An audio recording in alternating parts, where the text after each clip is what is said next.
amici di Bella Sicilia, questo è il grano raccolto nel territorio di Chiaramonte e Gulfi, loro siciliano.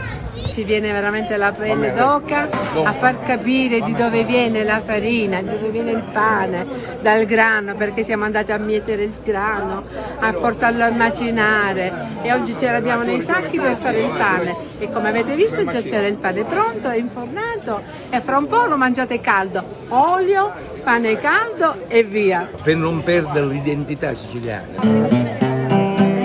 E lo saurito lo signore, si mine mette si tu vuoi mangiare,